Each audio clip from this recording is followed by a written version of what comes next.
नमस्कार मित्रांनो, तुला शिकवीन चांगला धडा. पुढील भागामध्ये इरा म्हणते, काय भुवनेश्वरी मॅडमला 4 सरांशी लग्न करायचं, पण त्यांचं तर लग्न मोडलं होतं ना. विद्या म्हणते, हो ना, त्यांना का लग्न करायचे. इरा म्हणते, ताई तू काही पण सांगू नको आ. अक्षरा म्हणते, इरा मी का काही पण सांगेल. इरा म्हणते, असं काय झालं की ते लग्नाला तयार झाले. अक्षरा म्हणते, बाबा सगळं माझ्यासाठी करतायत. त्यांनी भुवनेश्वरी मॅडमला अट घातली, जर अक्षरा घरात आली तर मी लग्न करणार. आणि भुवनेश्वरी मॅडमने लगेच अट मान्य केली. आणि म्हणून मला घेण्यासाठी दुर्गेश्वरी मॅडम आल्या असतील.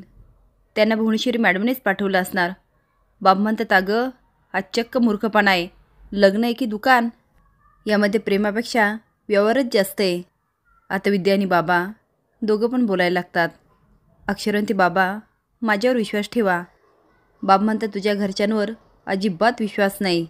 हे बघ, त्यांच्यापासून तू लांब राहावं असं मला वाटतं. बाकी काय करायचं ते तू ठरव. ते निघून जातात. इरा म्हणते, ताई मी तुझ्या जागी असते ना, पेपरवर सही करून मोकळी झाली असते. ना स्वतःला त्रास दिला असता ना इतरांना. ती पण निघून जाते. विद्या म्हणते, अक्षू ऐक ना, ते लोक खूप विचित्र आहे, तू पुन्हा विचार कर.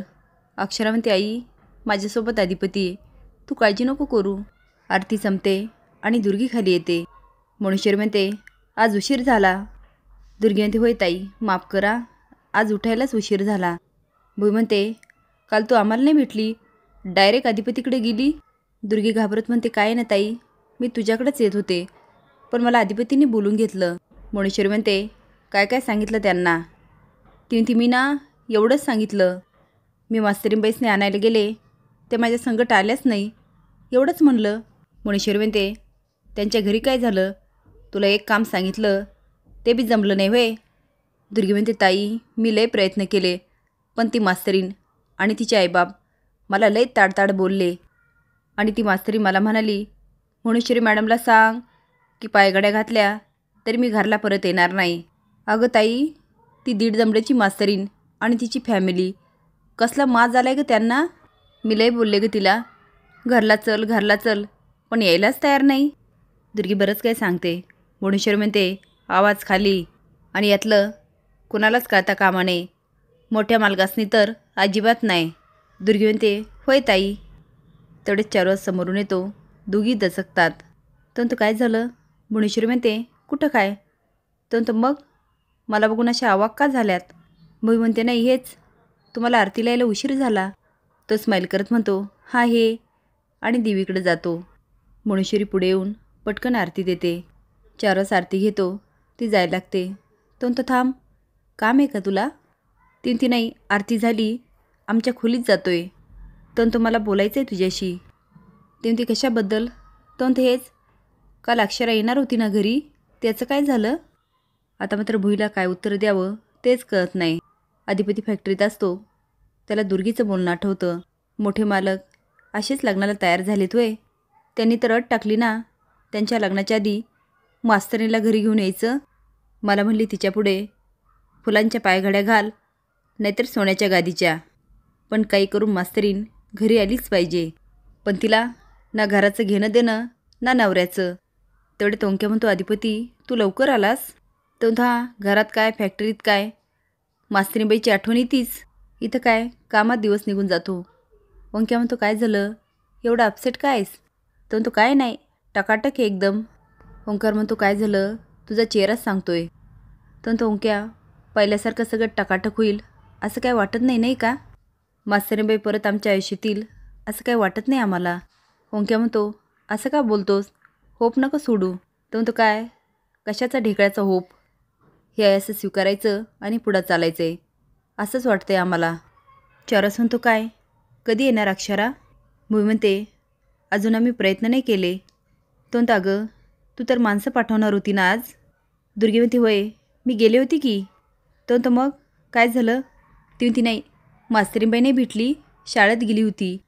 आणि तुम्हाला तर ठावे, शाळा तिच्यासाठी किती महत्त्वाची आहे. चॉरस म्हणतो, हो हो खूप महत्त्वाची आहे.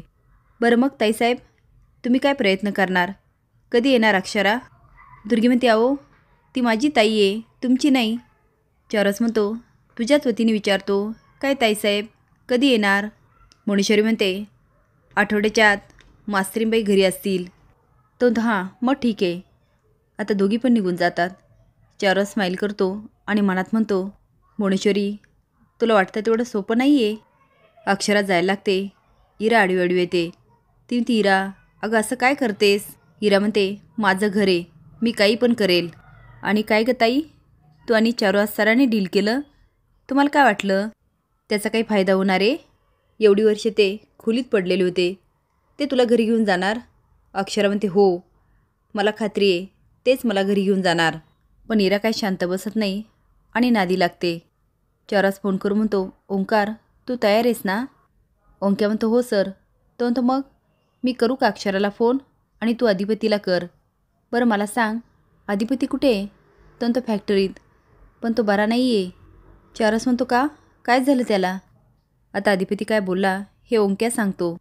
चारुहास म्हणतो, एवढ्या दिवस तर खूप तोऱ्यात होता, तेव्हाच घेऊन यायचं ना अक्षराला. तो म्हणतो, आता मी त्याला समजवलं पण त्याला नाही पटलं.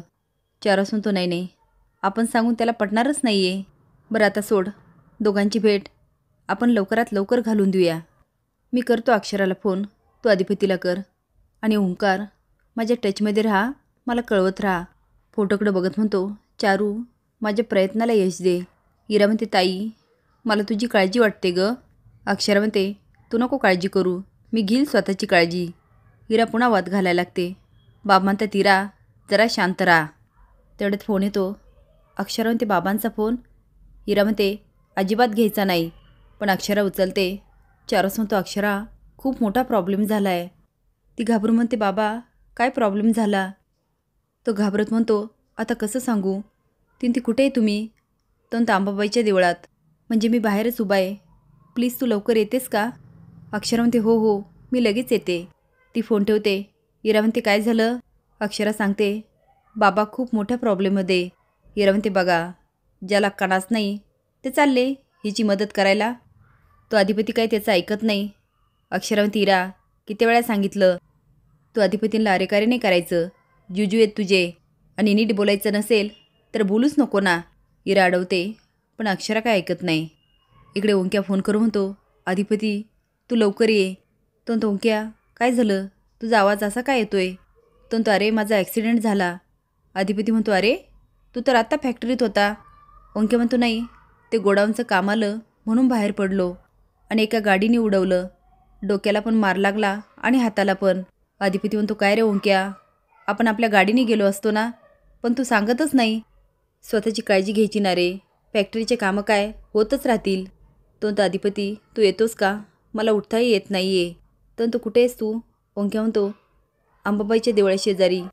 आता अधिपती पोचतो आणि अक्षरा पण. असेच नवीन अपडेट जाण्यासाठी लाईक आणि सबस्क्राईब करा. धन्यवाद.